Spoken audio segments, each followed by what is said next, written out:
Entonces, solamente que antes de continuar, quiero saber, ¿verdad? ¿Cómo van con la clase? ¿Cómo sienten la clase? ¿Qué van viendo? ¿Con quién llevan la clase? Todo eso. A ver. Es que es cuestión de práctica, creo yo. Ajá. Pero todo bien. Con la doctora Bejarano. La doctora Bejarano. ¿Qué están viendo con la doctora Bejarano? Los alquinos, alquenos y no recuerdo qué más. Compuestos aromáticos. Creo, no sé. Creo. No me acuerdo. Ok, ok. Ok. ¿Y cómo? ¿Le van entendiendo la clase? ¿Van más o menos? ¿No le entienden nada? ¿Le entienden mucho? Pues sí, es que se le... Se le entrecortó, creo. ¿Hola? ¿Hola, hola? Yo tengo ¿Entiende? problemas. Si uno como que pasa leyendo y Ajá. Ok, ok. A ver, ¿y los demás que no llevan la clase con la doctora Bejarano? Yo tengo problemas con lo de las estructuras de Lewis. Ese Estructuras es de el tema que Lewis. más, sí, es el Ah, tema ok. que más se me está dificultando. Ah, ok, ok. Y, Y ajá. pues yo llevo la clase con la doctora Ángela García. Ajá, la García también da la clase, ¿cierto? Ok, Sí. ¿alguien más tiene problemas con estructura de Lewis de casualidad?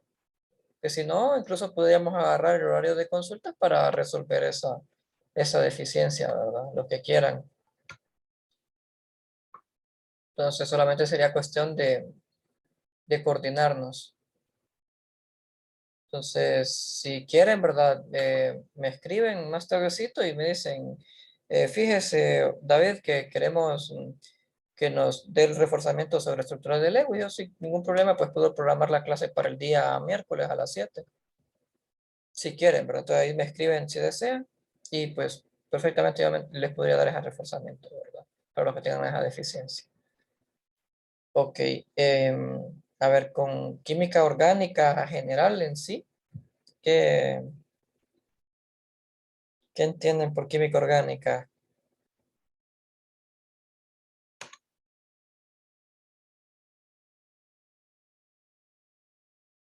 Hola.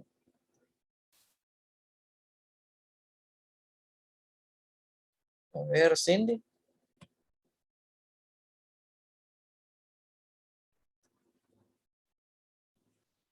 Hola, hola. ¿Se me escucha?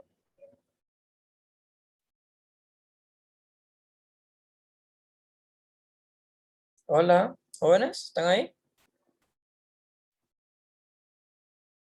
Sí, Lick. Ok, entonces, Cindy está por ahí. Cindy Guzmán.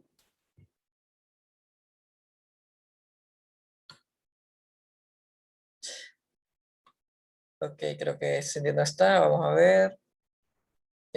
Jennifer.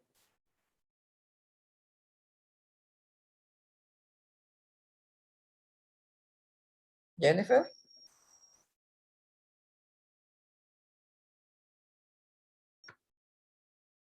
A ver, Cristal. Presente, Lick. Ok, ok. Con química orgánica, ¿qué entiende usted?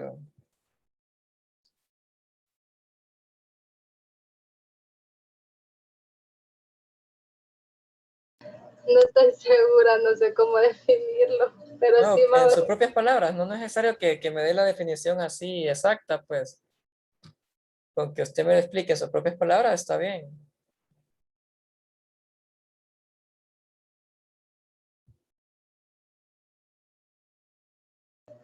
Creo que estudia las moléculas, creo que es una rama de la química general. Ajá. ¿Y qué tipo de molécula?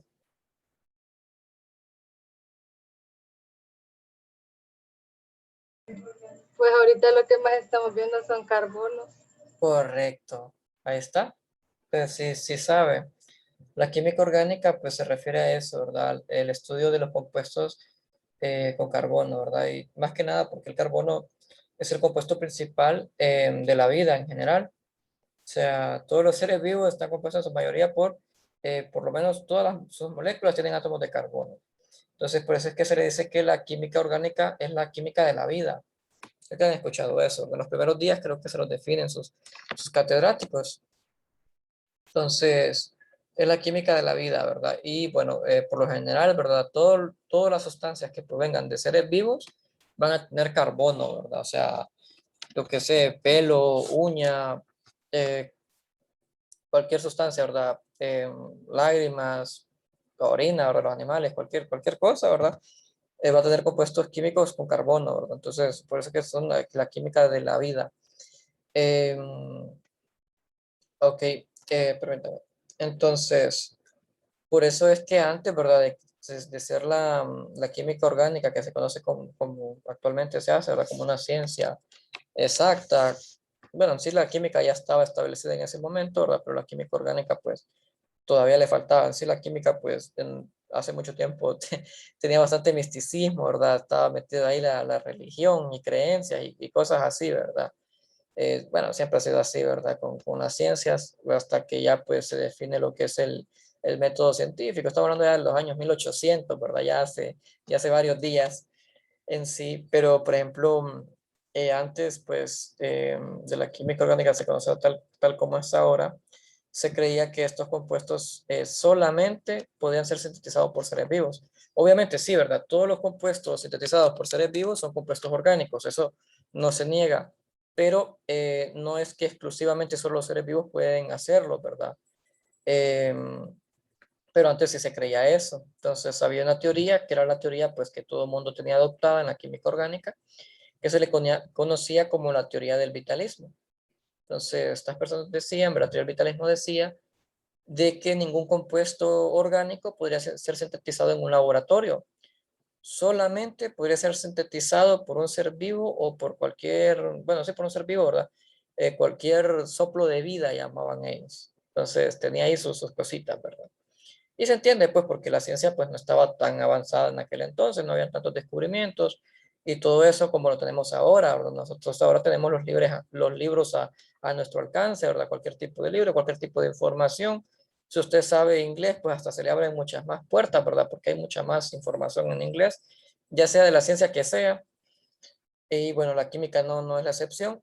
Entonces, hasta que, bueno, eso es lo que se creía en la química orgánica, ¿verdad? Hasta que llegó un señor que se llamaba Friedrich Wöhler, un químico pues un poco obcecado, y él dijo: yo no me creo nada de esas patrañas, y se puso pues a sintetizar compuestos orgánicos, ¿verdad? Se puso a ver si él podía llegar a sintetizar compuestos orgánicos, y pues intentó, ¿verdad? Con compuestos inorgánicos que tenían carbono, y pues hizo sus experimentos, ¿verdad? Hasta que un día por accidente llegó a sintetizarlo una sustancia llamada urea. No sé si alguien ha escuchado sobre esa sustancia urea. Ustedes que están en la ciencia de la salud, pues probablemente podrían saber.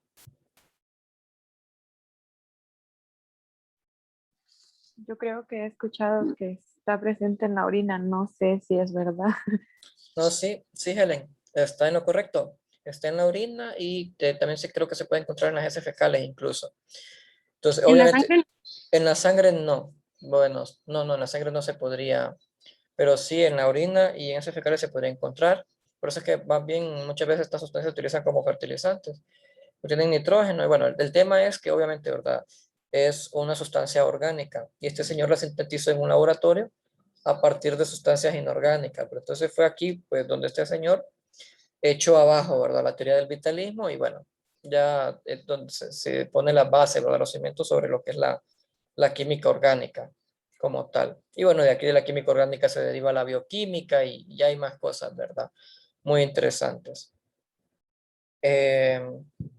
Bueno, entonces, obviamente, ¿verdad? La química se termina clasificando, ¿verdad? Como química inorgánica y como química orgánica por temas muy obvios, ¿verdad? Uno de ellos es que los compuestos orgánicos tienen propiedades diferentes que los compuestos inorgánicos. desde el simple hecho de que uno, pues por lo general suelen ser resultados de los seres vivos, son sintetizados por seres vivos y pues la otra no. Sin embargo, pues ya sabemos que no solamente los seres vivos, ¿verdad? Pero igual, es la teoría principal. Y estos compuestos van a tener diferentes propiedades. Entonces es lo que vamos a ver hoy, ¿verdad? ¿Cuál va a ser la diferencia entre estos compuestos y los compuestos inorgánicos, más que nada? Entonces, vamos a continuar. Y bueno, ¿qué son los compuestos orgánicos? Y son aquellas sustancias químicas que contienen carbono, formando enlaces covalentes carbono-carbono y o carbono-hidrógeno. Esto, pues yo ya sé que ya lo vieron en la clase, ¿verdad? Se les hace repetitivo quizás algunos, pero no está de más reforzarlo. Y bueno, aquí podemos ver, ¿verdad? Cómo en su estructura contienen lo que son carbonos e hidrógenos, ¿verdad? En su mayoría de los compuestos orgánicos pues van a estar estructurados carbono e hidrógeno. Sin embargo, pues también pueden tener otras sustancias. Esencialmente estas sustancias son covalentes, es decir, que hay compartición de electrones entre sus átomos, ¿verdad? Las sustancias inorgánicas por lo general o son iónicas, y si no son iónicas, son metálicas. Y obviamente no están vivos ni han sido derivadas por seres vivos. La conductividad son sustancias que son malos conductores de la electricidad, a diferencia de las sustancias metálicas o de las sustancias iónicas. Las sustancias metálicas son muy buenos conductores de electricidad, y los iónicos pueden ser conductores de electricidad y buenos conductores de electricidad, pero si están solubilizados en agua. Y bueno, justamente ahí es donde está la otra propiedad, ¿verdad? Que ya que hablamos de solubilidad de agua, las sustancias orgánicas, por lo general, no todas, pero por lo general la mayoría, son insolubles en agua, mientras que los inorgánicos, al menos las sustancias iónicas, sí lo son. Los puntos de fusión y puntos de ebullición son bajos en los compuestos orgánicos. A ver, viendo las imágenes, perdón, aquí tengo un chat, tengo varios chats aquí, ¿verdad? Ok, Cindy dice que no sirve el micro, que por eso no contestó. Ok, excelente. Gracias, Cindy, por informarme. Jennifer ahí está. Y bueno, ¿qué preguntó? Preguntó Cindy. Bueno, ya pasó la pregunta, ¿verdad? Que hasta ahorita leí la conversación. Bueno, debo preguntar, para ustedes, viendo las imágenes, ¿qué sería punto de fusión? Lo tuvieron que haber visto en química general, ¿verdad? Pero por si no se acuerdan, se pueden guiar de la imagen.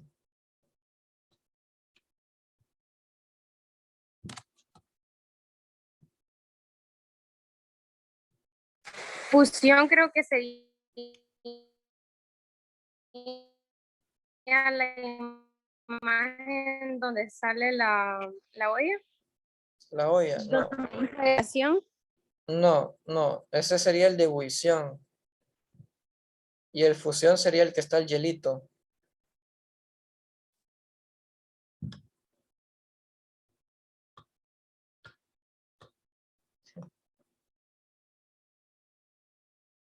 Ok, sí, ¿verdad? Que la palabra fusión pues lo puede confundir, ¿verdad? Porque fusión lo podrían relacionar como algo así de unirse, ¿verdad? Pero no, en química es diferente.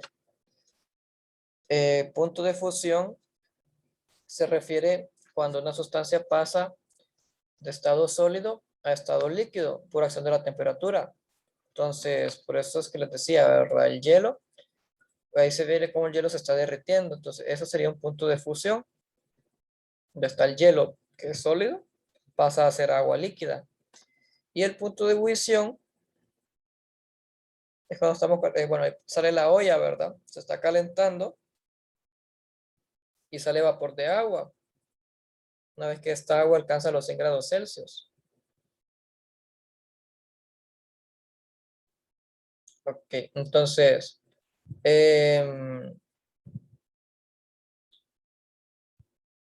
este punto de ebullición sería cuando pasa de estado líquido a estado gaseoso. También, ¿verdad? Por acción de la temperatura, ¿verdad? Tiene otra definición, ¿verdad? Pero para no confundirnos con tantas definiciones y palabras, pues vamos a hacerlo así, ¿verdad? Es como cuando pasa de estado líquido a estado gaseoso. Entonces, ¿qué ocurre? Que para llegar a estos puntos se requiere de ciertas temperaturas. Entonces, en los compuestos orgánicos estas temperaturas son muy bajas. Por ejemplo, le voy a dar el ejemplo de los puntos de de fusión, los compuestos orgánicos van a estar por debajo de los 300 grados Celsius, mientras que en las sustancias iónicas, por ejemplo, para derretir un poco de sal, que es una sustancia iónica, inorgánica, ocupamos una temperatura de 800 grados Celsius, más o menos. Y ya sea para una sustancia metálica, para los que están más o menos relacionados, ¿verdad?, con temas de fundición de metales, o sea, en el dedo, porque eso se puede ver en las películas y así, ¿verdad?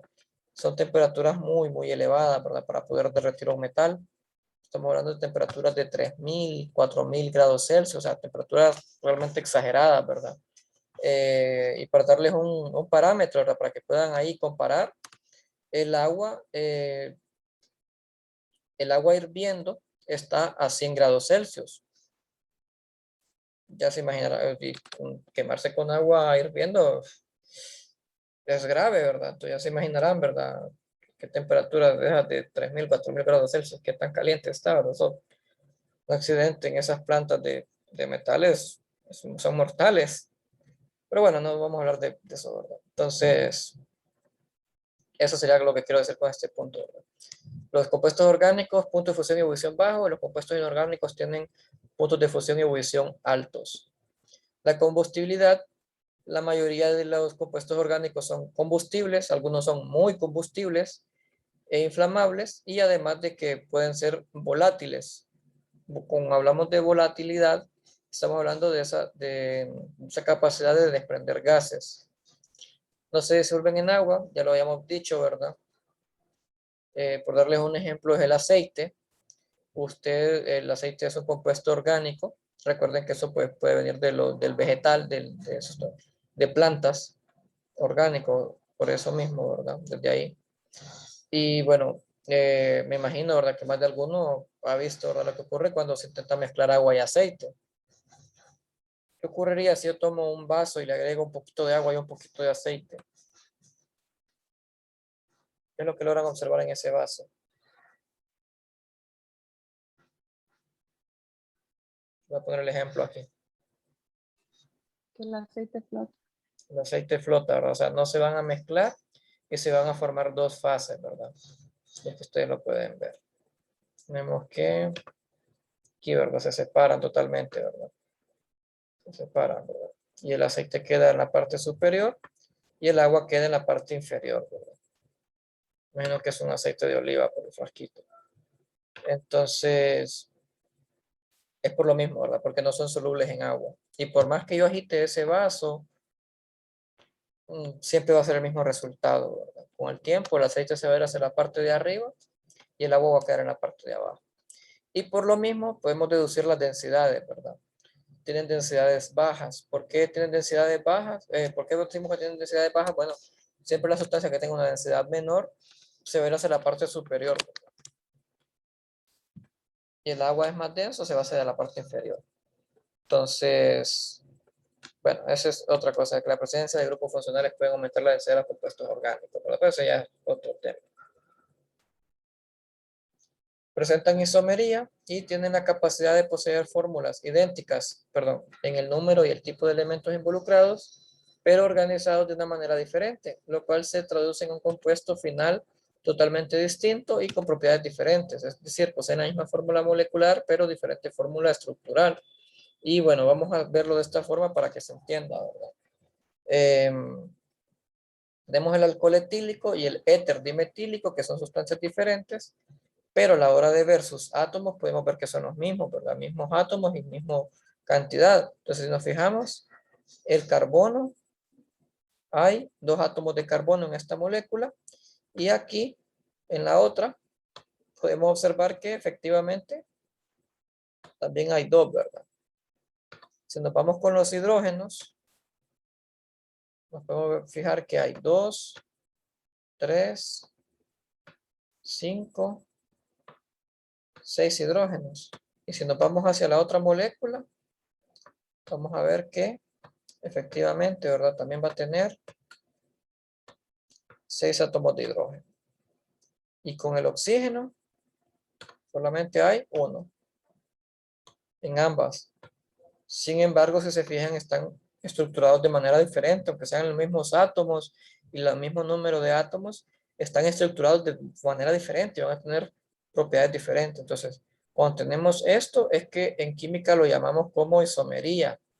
Al final no van a tener las mismas propiedades. A pesar de que tengan los mismos átomos, la misma cantidad de átomos de cada tipo, van a tener propiedades diferentes, van a ser compuestos diferentes. ¿Se entiende, verdad, lo que se está explicando en este momento con esto de isomería?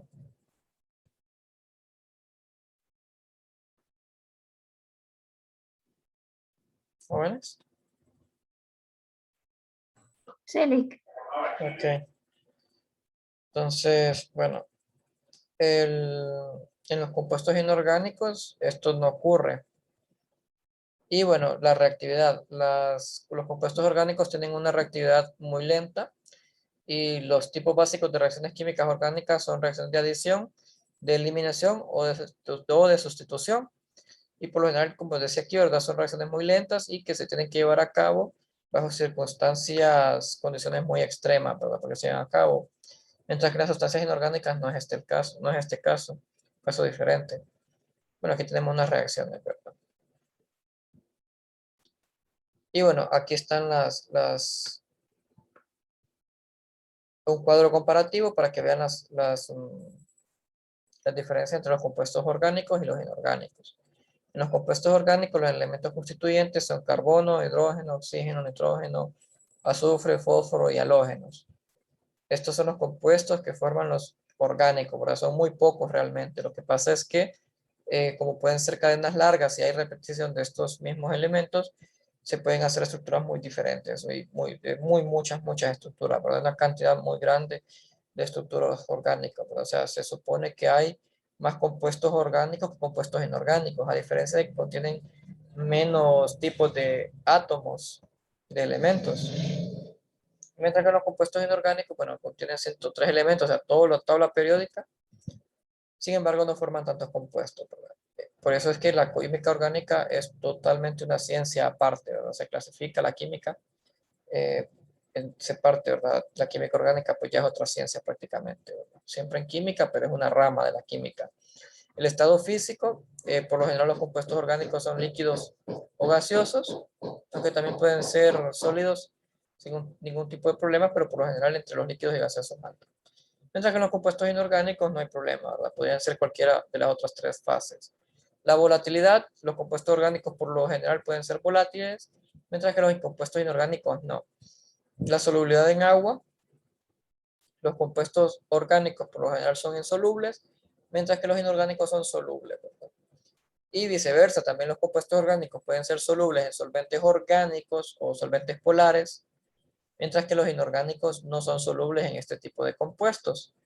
Las densidades, bueno, por lo general son bajas, menor a la unidad, desde menor que 1, mientras que en los compuestos inorgánicos son mayor que la unidad, son altas.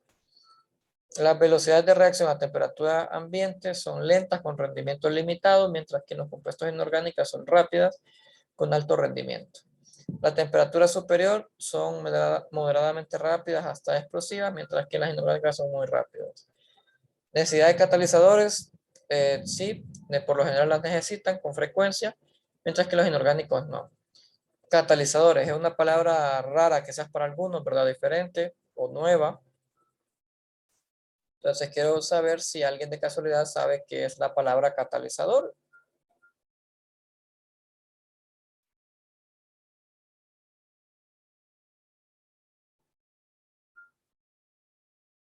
A ver, tengo dos. Alguien escribió por el chat. Janine dice, por si me salgo de aquí, mi casa está lloviendo bien fuerte. Ok, Janine, está bien. ¿Se entiende? No hay problema, ¿verdad? Ajá, dígame, Helen. Los catalizadores creo que son los medios Los medios. por los cuales se llevan a cabo las reacciones químicas. ¿O no? Sí, está muy relacionado con lo que usted me dice. La verdad que sí. Ok, los catalizadores son sustancias, compuestos, pueden ser aparatos no sé, ¿verdad? Puede ser cualquier cosa, temperaturas que lleguen a acelerar una reacción química. Entonces, cuando hay reacciones muy lentas,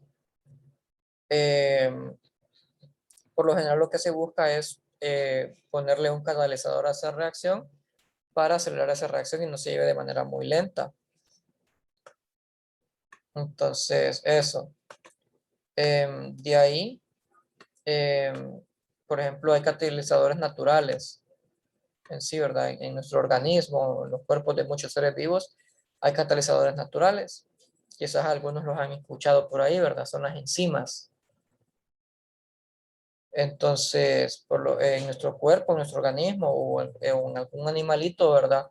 Siempre se van a estar llevando reacciones químicas, en las plantas también, ¿verdad? Siempre en microorganismos, siempre se están llevando reacciones químicas, pero estas reacciones químicas por lo general suelen ser lentas.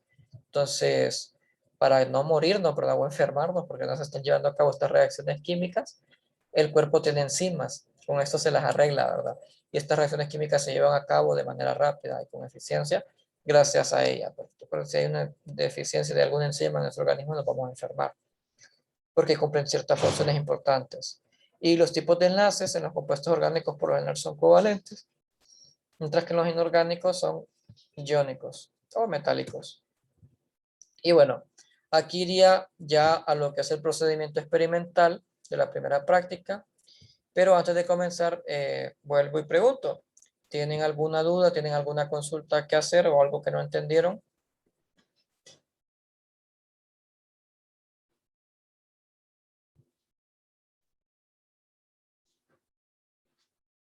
Jóvenes.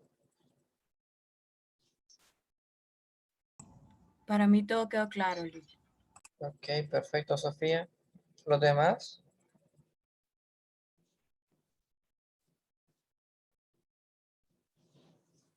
Ok. Voy a suponer pues que todos quedaron claros, ¿verdad? Entonces, una manera, ¿verdad?, de poder determinar si un compuesto es orgánico o inorgánico sería pues estudiando sus tipos de enlaces y bueno, una de las cosas pues es ver la solubilidad en agua, ¿verdad? O en compuestos orgánicos. Sería una forma, no exactamente de identificar si es orgánico o inorgánico, porque hay excepciones, pero sí de irnos dando una idea. Entonces, lo que podemos hacer es tratar de disolverlos en agua y luego tratar de disolverlos en un compuesto orgánico. Entonces, lo que podemos hacer es en un tubo de ensayo colocar, bueno, en dos tubos de ensayo colocar 1 mililitro de agua destilada y con la ayuda de una espátula añadir ciertos compuestos orgánicos, ¿verdad? Entonces, para el primer tubo de ensayo podríamos agregar naftol y para ver si el naftol es orgánico o inorgánico y ver el resultado una vez que se trate de mezclar con agua. Entonces lo agregamos y podemos ver que al final el naftol queda en el fondo del tubo de ensayo siempre como sólido y no se disolvió en el agua. Entonces podemos decir que es insoluble. Entonces, este sería el primer resultado, ¿verdad? De estas prácticas es que va a venir el reporte, ¿verdad? Esto es lo que va a ir llenando y tienen que ir dando la explicación, ¿verdad? Del por qué en el análisis de resultado. Luego tenemos otra prueba de un tubo de ensayo con agua y dicromato de potasio. Por cierto, la fórmula del dicromato de potasio, ahorita se las estoy dando, es esta que está aquí. K2, Cr2, O7. Ese es el dicromato de potasio, ese amarillito que pueden ver ahí, ¿verdad? Que bien bonito. El formulario, miren, el formulario lo ideal es que lo hagan ya, ¿verdad? Que ya para la próxima semana ya esté hecho el formulario. Porque así ya voy a ir armando el cuadro que le voy enviando a su catedrático. Ok, está bien, Cristal. Más bien, justamente eso es lo que les iba a decir, ¿verdad? Que en mi caso, aquí en donde estoy yo, pues también está tronando, así que y es probablemente que empiece a llover. Así que también es probable que se me vaya la luz, ¿verdad? Así que si eso ocurre, pues ya saben, ¿verdad? Que si se me desconecta bruscamente, ya saben por qué fue. Ok, entonces se mezcla el agua, ¿verdad? Se mezcla el dicromato de potasio con el agua y vemos el resultado, a ver qué ocurre. y vemos que se disolvió, ¿verdad? No podemos diferenciar el sólido del líquido, es porque se disolvió, ¿verdad? Y al final más bien el agua tomó la coloración, ¿verdad? Del dicromato de potasio, es porque es soluble. Ahora vamos a repetir la prueba, pero con el cloroformo. El cloroformo, pues ya se sabe que es un solvente orgánico, que es covalente polar. Entonces lo vamos a mezclar para ver qué ocurre.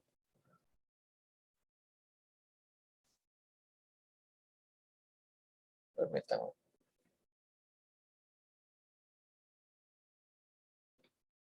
Entonces lo añadimos y vemos que efectivamente se disuelve, ¿verdad? Entonces podemos decir que el naftol es soluble en compuestos orgánicos covalente polar. Se forman una mezcla homogénea. Y luego vamos a repetir la prueba con el dicromato de potasio, pero en vez de agregar agua vamos a añadir cloroformo. Y vemos que el dicromato de potasio no se disuelve en el cloroformo, es decir, es insoluble. Y bueno, la otra prueba que vamos a realizar es la de conductividad eléctrica en los compuestos orgánicos. Obviamente, pues estas pruebas las hacemos aquí, ¿verdad? Las vemos en YouTube, que alguien más las hace, que no estamos en un laboratorio, no se podría hacer. Pero bueno, ya con esto agarramos la idea, ¿verdad? Permítanme.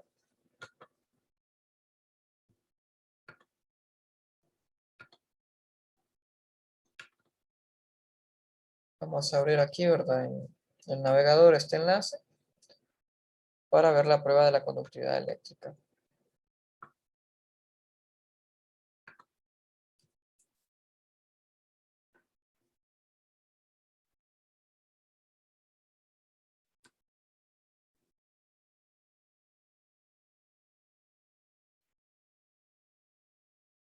A ver, ¿nadie tiene dudas o consultas hasta ahora?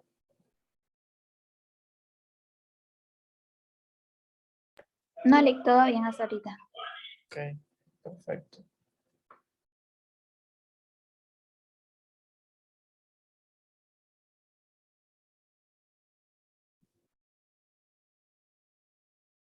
A ver, bueno, mientras carga esto. En la hoja de reporte va a haber una parte donde dice, es un cuadro, ¿verdad? Donde se tiene que ir llenándolo. Entonces hay una parte donde dice resultado, ¿verdad? Entonces usted coloca lo que usted observó, ¿verdad? Que cambio de color, que se disolvió, que es soluble y eso, ¿verdad? Y hay otra parte que dice análisis de resultados. Usted lo que debe de colocar ahí es la explicación científica del por qué sucedió eso, ¿verdad? ¿Por qué se dio el resultado? Es que no, es que es un compuesto con enlace covalente, que es un compuesto con enlace iónico y así. Permítanme. ¿Se escuchó el sonido de casualidad? Creo que no, ¿verdad? No, Lick. Ok, permítanme. Entonces, coloco para que se escuche, ¿verdad? Entonces, este sería el montaje para conductividad eléctrica. Permítanme. Darle a que se comparta el sonido. Entonces, permítanme.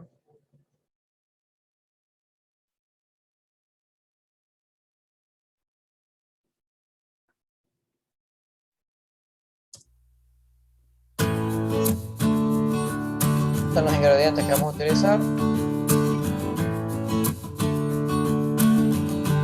Entonces, quiero que vean algo, ¿verdad? Entonces, esto sería el montaje de conductividad eléctrica. Permítanme. Y quiero que vean algo que voy a explicar aquí cómo es que funciona este montaje en sí. Permítanme. No está cargando.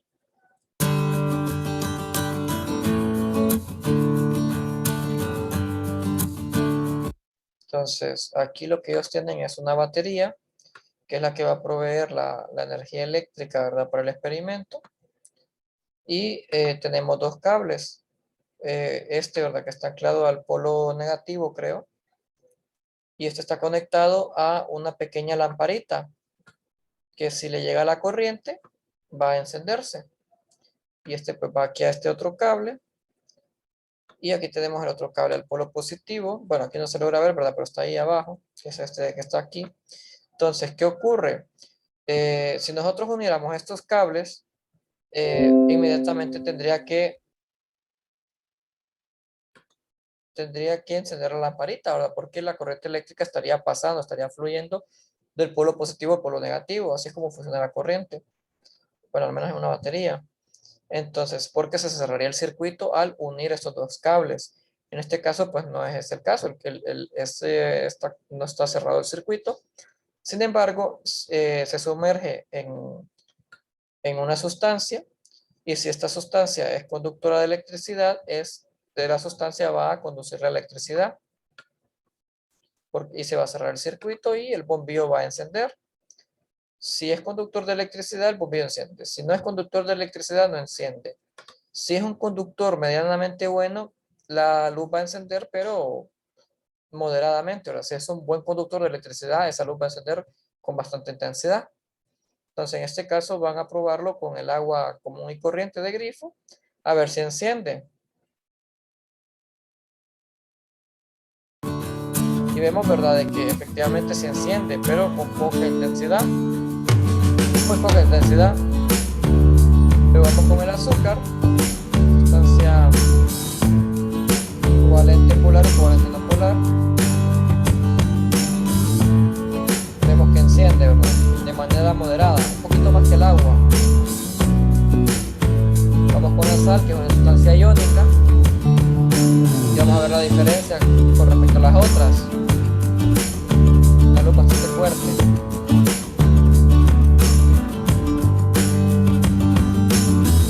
Vamos con el bicarbonato.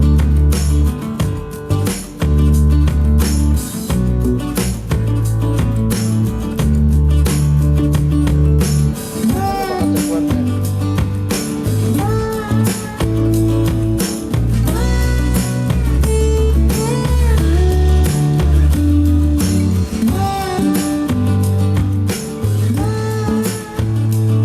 Acetona, que es una sustancia orgánica.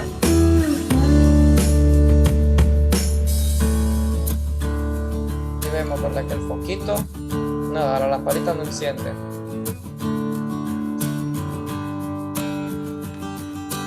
Luego van con el aceite, que habíamos dicho que el aceite también, ¿verdad?, es una sustancia orgánica.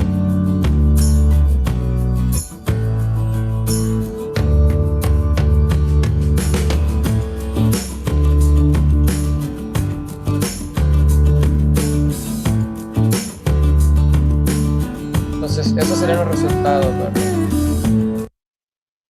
Igual el video pues les queda guardado en la presentación, por si desean volver a verlo. Entonces, esos serían los resultados con la parte de la conductividad eléctrica de los compuestos orgánicos. Y eso sería todo, ¿verdad? Muchas gracias por su atención. Son las 7:20, ¿verdad? Es temprano. Entonces, no sé si tienen algo